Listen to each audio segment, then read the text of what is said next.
Hello everyone, welcome to my channel. आज मैं share करने वाली हूँ कोट सेट की कटिंग और स्टिचिंग। कोट सेट की कटिंग हमने पार्ट 1 में डिस्कस कर ली है, उसका लिंक आपको डिस्क्रिप्शन बॉक्स में मिल जाएगा। इस वीडियो में हम कोट सेट की स्टिचिंग के बारे में डिस्कस करेंगे। सबसे पहले कुर्ती की स्टिचिंग करेंगे। इसके लिए जो फ्रंट पार्ट में दोनों साइड पट्टी के लिए 2 इंच कपड़ा एक्स्ट्रा लिया था, इसको फोल्ड कर लेना है और बिल्कुल किनारे पर सिलाई लगा लेनी है। अब बैक पार्ट पर फ्रंट पार्ट को रख लेना है। दोनों की राइट साइड अंदर की तरफ रहेगी। 1/2 इंच का मार्जिन छोड़कर दोनों शोल्डर की सिलाई कर देनी है और डबल सिलाई लगा लेनी है।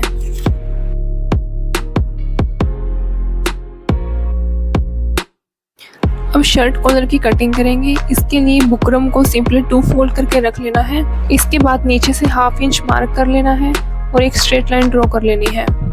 अब इस मार्क से ऊपर की तरफ 1 इंच कॉलर की लेंथ के लिए मार्क कर लेना है। दोनों पॉइंट्स को मिलाते हुए स्ट्रेट लाइन ड्रॉ कर लेनी है। डबल फोल्ड में नेक की लेंथ के लिए 8 इंच पर मार्क कर लेना है। यहाँ पर 7 इंच पे मार्क कर लेना है।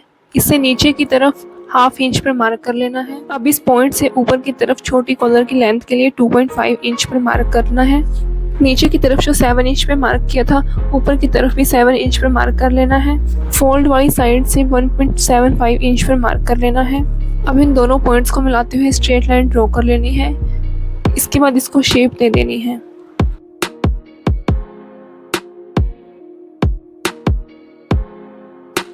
अब इस पॉइंट से बाहर की तरफ 1/2 इंच पर मार्क करना है। अब दोनों पॉइंट्स को मिलाते हुए तिरछा मार्क कर लेना है और इस पॉइंट से अंदर की तरफ 2.5 इंच पर मार्क कर लेना है और इन दोनों पॉइंट्स को मिलाकर फिर इनको शेप दे देना है। अब फोल्ड वाली साइड से 4.5 इंच पर मार्क करना है। अब तिरछा मार्क कर लेना है और यहाँ से 8 इंच पर मार्क कर लेना है। इसके बाद इसको शेप दे देनी है।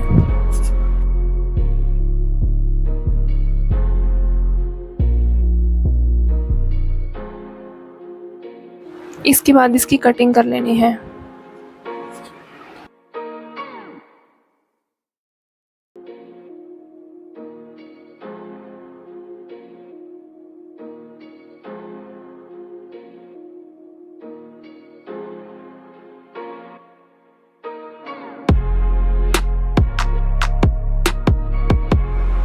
बचे हुए कपड़े को 2 फोल्ड करके रख लेना है और इसकी राइट साइड अंदर की तरफ रखनी है।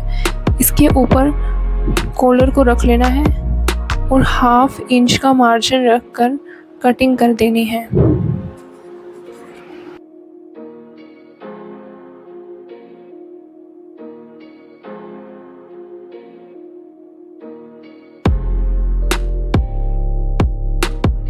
इसके बाद बुकरम के बिल्कुल किनारे पर स्टिचिंग कर देनी है।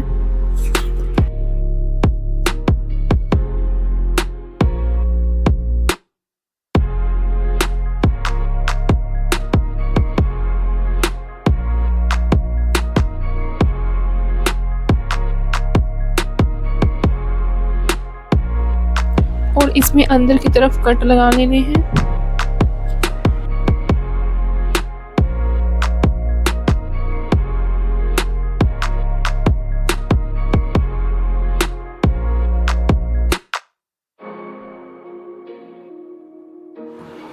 ऐसे ही बड़ी कॉलर में भी बचे हुए कपड़े को 2 फोल्ड करके रख लेना है, जिसकी राइट साइड अंदर की तरफ रहेगी और 1/2 इंच का मार्जिन देते हुए इसको कट कर लेना है।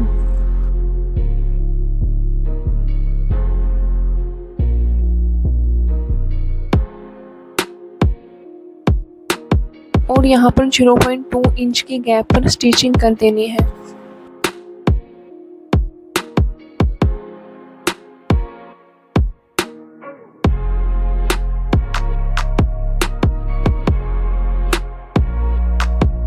अब बड़ी कॉलर को बाहर वाली साइड से एक्स्ट्रा फैब्रिक को फोल्ड कर लेना है और एक और फैब्रिक लेकर बड़ी कॉलर को उसके ऊपर रख लेना है। राइट साइड दोनों की अंदर की तरफ रहेगी और कटिंग कर लेनी है 0.5 इंच पर। अब पहले नीचे एक्स्ट्रा फैब्रिक रखना है, उसके ऊपर छोटी कॉलर को रख के और उसके ऊपर बड़ी कॉलर को रख के तीनों पे सिलाई लगा लेनी है।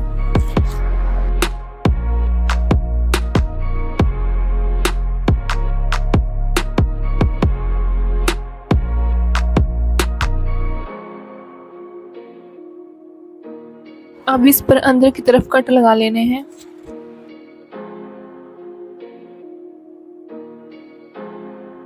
इसे राइट साइड में फोल्ड करके जो भी एक्स्ट्रा फैब्रिक है उसको कट कर देना है।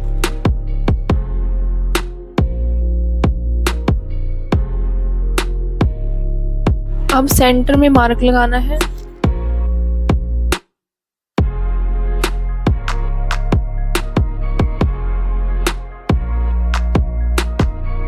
इसके बाद कॉलर के सेंटर में भी स्टिचिंग लगा देनी है।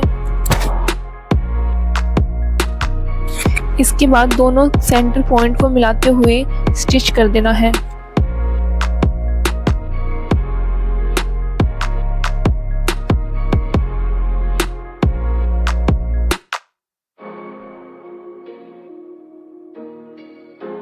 अब कॉलर को सीधा कर लेना है और फैब्रिक को फोल्ड करते हुए बिल्कुल इसके किनारे पर स्टिचिंग कर देनी है।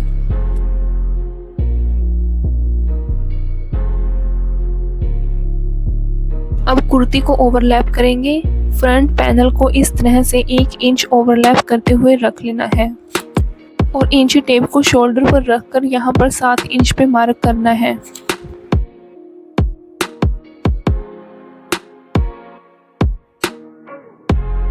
और नीचे की तरफ 30 इंच पर मार्क करना है।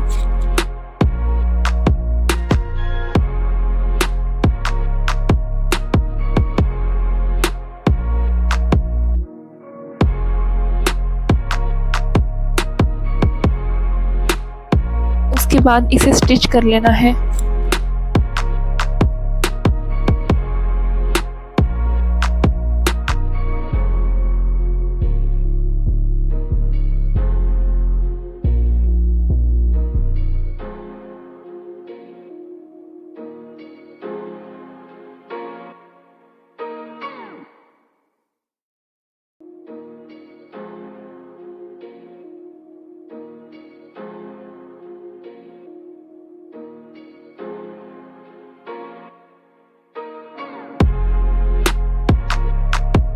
अब इसके दूसरी साइड भी सिलाई लगा देनी है।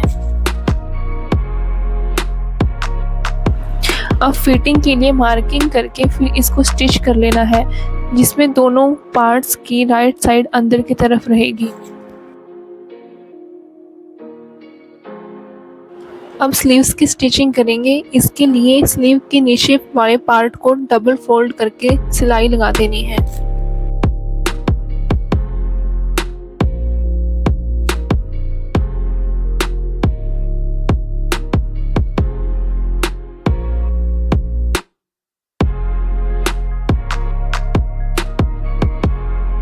अब इस पे फिटिंग के लिए मार्क लगाकर स्टिच कर देना है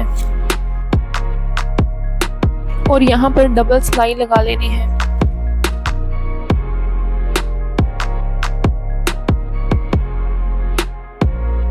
स्लीव्स को राइट साइड टर्न कर लेना है। अब दोनों ही स्लीव को आर्म होल के साथ अटैच करेंगे।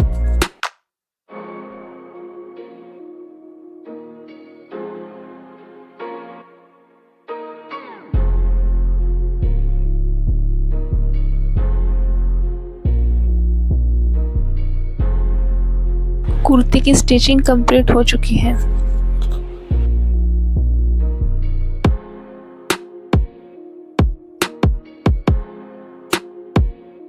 अब प्लाजो की स्टिचिंग करेंगे।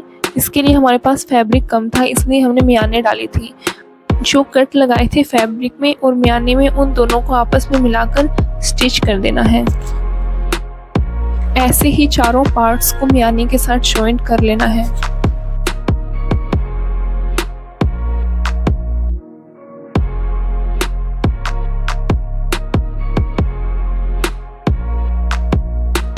अब दोनों पार्ट्स की राइट साइड अंदर की तरफ रखकर उसके बाद हम सबसे पहले आसन में सिलाई लगा देंगे।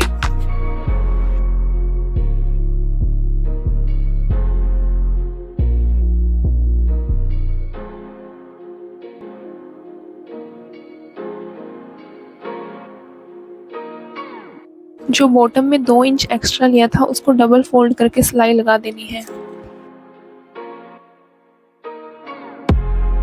इसके बाद दोनों मूरी को आपस में मिलाते हुए सेंटर में सिलाई लगा देनी है।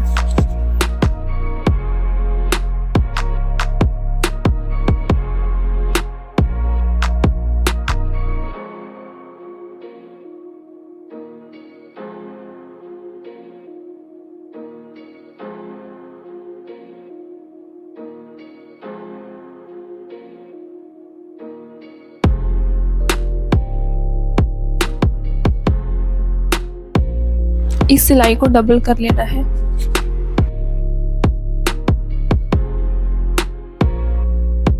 अब 30 इंच इलास्टिक लेनी है। जो भी आपका वेस्ट साइज है उसमें से 3 माइनस करके इलास्टिक लेंथ लेनी है और इसे स्टिच कर लेना है। इस पे 3-4 सिलाई लगा लेनी है।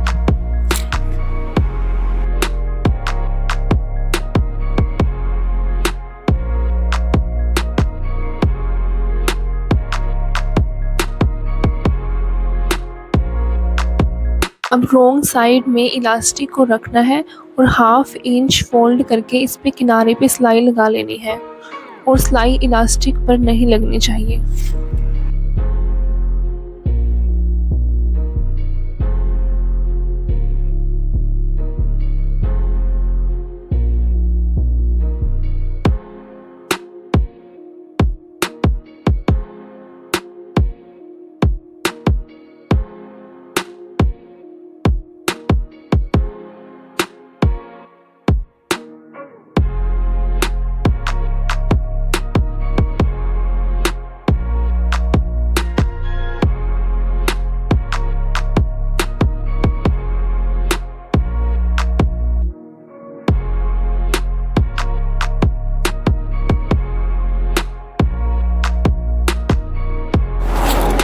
अब इलास्टिक के सेंटर में सिलाई लगा लेनी है। इसमें हमें इलास्टिक और फैब्रिक दोनों को खींचना है और सिलाई लगानी है।